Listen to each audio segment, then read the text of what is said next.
Shalom, meus amigos, um bom dia a todos vocês. Nessa que certamente será uma linda manhã, na cidade santa de Jerusalém, eu me encontro aqui no alto do Vale dos Cedros, que fica distante apenas 9 quilômetros do centro da nossa capital, ainda é Jerusalém. E eu vim aqui por uma razão muito especial, como sempre, que é compartilhar com vocês um pouco mais da imensa sabedoria da Torá. Mas esse lugar, que como vocês podem ver, fica numa localização de beleza estonteante, ele foi escolhido como sede de um memorial. Que memorial é esse? Um memorial que homenageia as vítimas do maior atentado terrorista da história da humanidade. Certamente vocês sabem, que teve lugar no dia 11 de setembro de 2001, um atentado contra as Torres Gêmeas, que tiraram a vida de 2.977 pessoas e que teve como responsável uma das muitas organizações da Jihad Islâmica, Al-Qaeda. E em novembro de 2009, ou seja, pouco mais de 8 anos depois, esse monumento foi inaugurado e todo ano, no dia 11 de setembro, ocorre uma breve cerimônia aqui para lembrar e homenagear essas vítimas. Vítimas do ódio, do fascismo islâmico, o mesmo que tira vidas do povo judeu praticamente todos os dias, e eu não me refiro à guerra em Gaza, mas a realidade que faz parte do cotidiano das nossas vidas em Israel.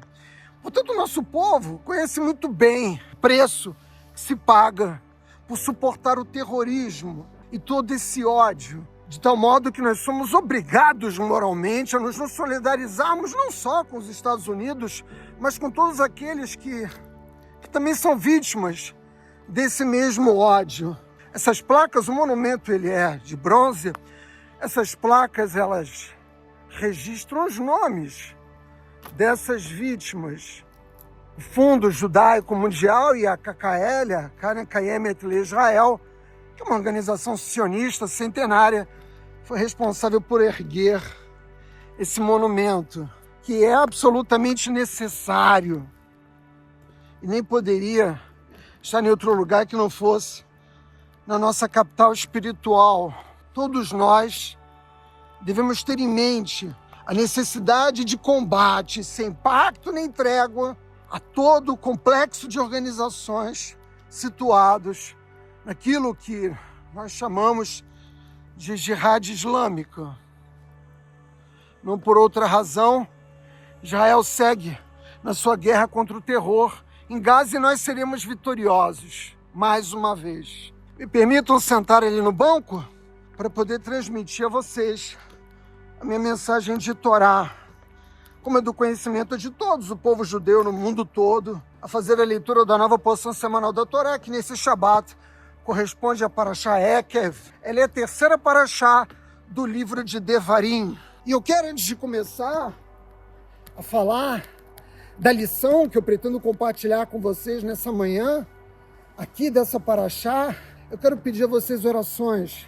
Eu sempre peço aos soldados de Israel, eu sempre peço orações para a proteção do povo judeu, mas eu quero dedicar o mérito desse shiur de Torá ao doutor Anastácio Camelo, médico, radiologista do Hospital de Ipiranga de São Paulo, a quem eu tenho uma dívida de gratidão impagável, porque me acompanhou durante a minha internação em São Paulo, quando eu fiz uma cirurgia de hérnia de disco, e dessa vez é ele que está internado no Hospital Ipiranga, o hospital onde ele mesmo trabalha e se encontra gravemente adoentado. Eu peço a vocês que elevem orações por reforço Elemar, completa recuperação do nosso amigo, Dr. Anastácio Camelo. O nome da Parashá é Ekev. A palavra Ekev no hebraico tem vários significados. O mais conhecido de todos é calcanhar. Não por outra razão, o nosso patriarca Yaakov Avinu, o terceiro patriarca do povo judeu, leva o nome de Yaakov. Por quê? Porque quando ele emergiu do útero de sua mãe, ele emergiu agarrado no calcanhar de seu irmão Esav. E todos nós sabemos, né, que o livro de Devarim é um livro no qual praticamente Moshe Rabbeinu realiza um grande monólogo, onde ele chama a atenção do povo judeu para todas aquelas lições que nós aprendemos no curso dessa jornada de 40 anos no deserto. Ele nos exorta também ao cumprimento dos mandamentos de Deus. É óbvio, Moshe está prestes a deixar o nosso povo e ele faz todo o possível para que a gente siga a nossa jornada tendo em mente a necessidade de guardar o pacto que nós celebramos com Deus no Monte Sinai. Não por outra razão, a Torá aqui nessa paraxá nos diz, se nós guardarmos o pacto, ele nos amará e nos abençoará. Ele é Hashem. E como se constitui essa bênção? De que forma se manifesta esse amor? Com fruto do ventre, com fruto do solo. Ou seja, Hashem nos promete, se nós cumprirmos seus mandamentos, que nós teremos paz na terra de Israel, que nós teremos proteção, o nosso povo vai se reproduzir e vai se tornar numeroso e nós teremos abundância.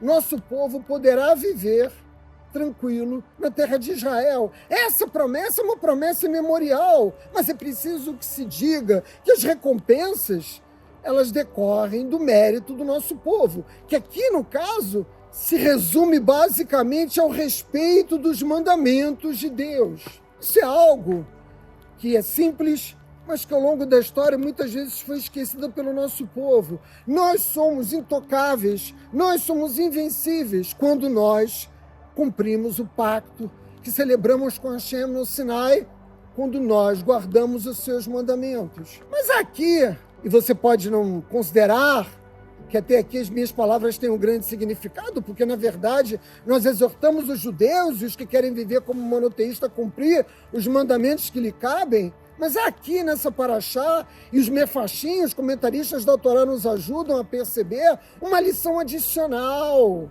algo bastante curioso, uma particularidade. Por quê? Porque Hashem nos pede para respeitar os mandamentos que geralmente nós pisoteamos com os nossos calcanhares. Que no alto do Vale dos Cedros fica o viaduto que é utilizado pelo trem ligeiro que liga Jerusalém para Tel Aviv. Então ele passa rapidamente aqui por trás de nós, a cada 15 ou 20 minutos, eu suponho. Ora, Hashem nos exorta, nos pede, nos comanda a cumprir todos os mandamentos da Torá. Por quê? A Torá está dizendo aqui que é preciso respeitar os mandamentos que são menos importantes. E é preciso, se você estiver atento, fazer a pergunta evidente. Existem mandamentos mais ou menos importantes? Existe uma hierarquia formal estabelecida na Torá para os 613 mandamentos? Se ela existe, ela nunca foi revelada ao povo judeu. Nós não conhecemos a matemática celestial. Nós não fomos esclarecidos ou educados com a lógica de que certos mandamentos devem ser tratados com maior ou com menor importância. Mas, na prática, nós fazemos isso. Cada judeu observante da Torá, mesmo entre nós, tem a tendência de cumprir com maior alegria, com maior vibração, aquelas mitzvot que o encanta e que por isso mesmo ele acredita que o aproxima mais de Deus. Mas isso é um grave erro. Todos acreditamos ao ler a Torá, todos nós, judeus, todos aqueles que vivem segundo as leis divinas, acreditam que ao cumprir os mandamentos nós receberemos bênçãos ilimitadas. Porque o poder de Hashem é limitado, a riqueza e a abundância pode chegar a qualquer um de nós e a todos nós ao mesmo tempo. Mas Hashem nos pede aqui que sejamos merecedores de suas bênçãos na medida em que respeitamos as mitzvot de menor importância, aquelas a qual nós normalmente não atribuímos o crédito devido. Parece haver aqui uma dicotomia, porque Hashem nos exorta, nos comanda a cumprir todos os mandamentos. Então por que dá destaque àqueles que são de menor importância se a Torá mesmo não fixa uma hierarquia entre eles? Pela razão que eu acabei de revelar. Porque nós mesmos, por meio das nossas ações práticas, temos a tendência a tratar com certo descaso determinados mandamentos. Porém, a sabedoria judaica nos ensina que esses que são os mais simples, que esses que são os mais básicos, são os que mais agradam a Deus. E por agradar a Deus, potencializa, torna possível que nós recebamos o conjunto das bênçãos divinas, de modo que aquilo que aparentemente é mais baixo é justamente o que tem mais valor. E essa lição é muito poderosa.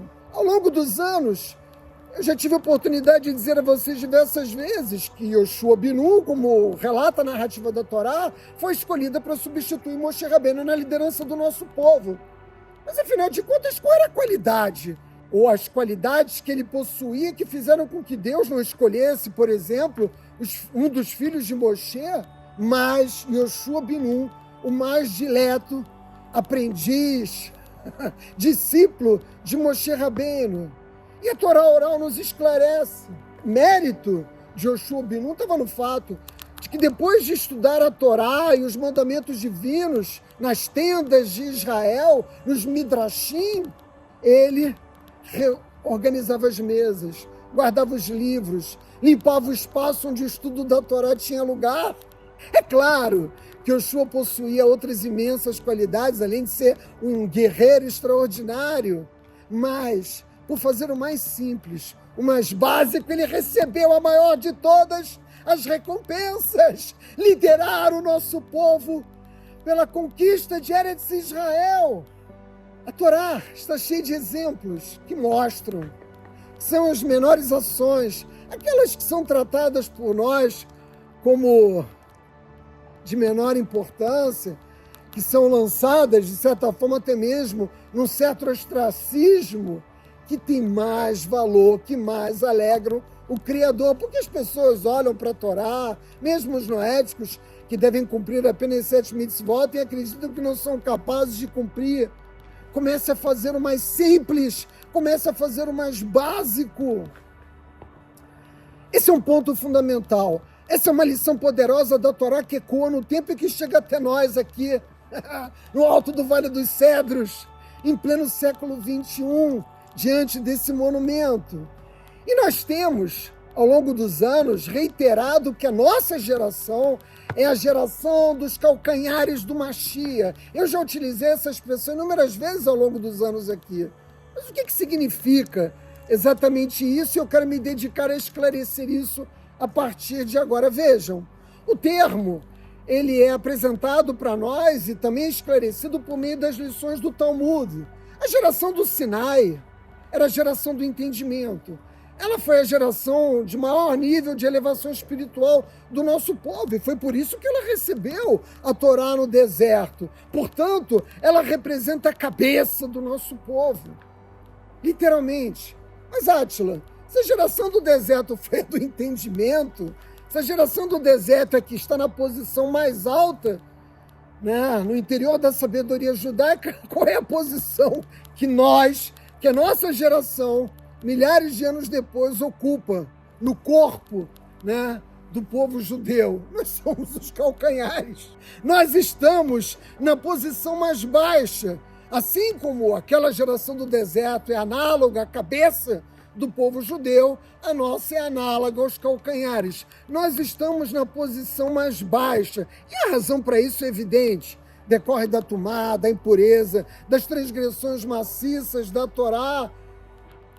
E isso não é difícil perceber. Quando nós traçamos um panorama, né, um quadro perfeito da cultura contemporânea, nós podemos compreender por que a nossa geração está tão baixa, porque ela representa apenas os calcanhares. Pode haver maior chutzpah do que nós temos assistido nesse tempo em que nós vivemos, em que a indolência, a audácia, a ousadia tomam lugar da conduta dos seres humanos e a honra é relegada cada vez mais ao segundo plano. É evidente que não. É uma geração que promove guerra contra Deus, que não está disposta a seguir os caminhos do Criador, né? Que tem prazer em pisotear os mandamentos divinos, e os governos do mundo se voltam para a heresia. É o que estamos vendo no Brasil, na França, no Canadá, na Austrália, no Reino Unido, em tantas outras nações que declaram o desejo de reconhecer os palestinos como um Estado, que promovem ódio e antissemitismo constante contra o povo judeu e a terra de Israel. Não é verdade que o lugar que no passado foi de encontro dos eruditos, onde o estudo da Torá e dos assuntos divinos que promoviam a elevação espiritual foram substituídos por locais de moralidade, Depois da Segunda Guerra Mundial, muitas sinagogas foram reconstruídas, embora não existissem mais judeus naqueles países para frequentar essas sinagogas. E o que aconteceu? Muitas viraram restaurantes, livrarias, mercados e outros estabelecimentos onde antes se promovia a oração, a tefilá ao Criador, onde antes nós reconhecíamos o poder do Hashem. Agora esses espaços foram lançados à imoralidade e aqueles que têm temor do Criador são desprezados. Vejam o caso dos judeus ortodoxos. Nós que vivemos para servir a Hashem, somos tratados com desprezo, mesmo na terra de Israel, sobretudo pelos sionistas, que querem tirar de qualquer forma os estudantes das yeshivot para prestar o serviço militar, como se o desfecho das guerras de Israel não fosse decidido nos mundos espirituais, como se a tefilá, como se a oração, como se o estudo da Torá não fossem de fato que trouxesse proteção ao povo judeu. E nós somos desprezados. Eu já vivi preconceito em Israel. Já deixei de conseguir empregos porque não estou disposto a trabalhar na sexta-feira. Já perdi empregos porque, como judeu religioso, devo fazer as 3 orações diárias. E por aí vai. Nós que temos temor a Hashem, nesse mundo somos desprezados. Se somos desprezados mesmo no interior de Israel por pessoas do povo judeu, o que dirá por todos aqueles outros que nos odeiam? E a verdade é que nós vivemos numa geração no qual os jovens envergonham os idosos e o filho não respeita o pai e a filha se ergue contra a mãe. Isso não é um retrato fidedigno da realidade da cultura contemporânea? É claro que sim. Não é o que estamos assistindo? É claro que sim. E você, do outro lado da câmera, vai me perguntar, mas Átila, se essa geração é tão baixa, se ela está nos calcanhares do Mashiach, a pergunta evidente é, como ela vai ter o mérito, a primazia para recepcionar a era da redenção messiânica? Não faria mais sentido que a geração do deserto, que era muito mais respeitosa, que era muito mais receptiva, que era muito mais profunda no seu conhecimento e respeito da Torá, tivesse, então, o mérito para receber a redenção messiânica? Vejam, os dilemas morais da geração do deserto são muito diferentes dos dilemas morais que nós atravessamos nesse tempo em que vivemos, não é verdade? Para eles, a questão da tzniut não existia. Nenhuma mulher ou homem se vestindo adequadamente. Para eles, temas como práticas sexuais proibidas pela Torá não estavam postos como dilemas. Não havia adultério, não havia incesto ou qualquer uma dessas outras transgressões fixadas na Torá. Os dilemas deles eram de outra natureza, diziam mais respeito à idolatria.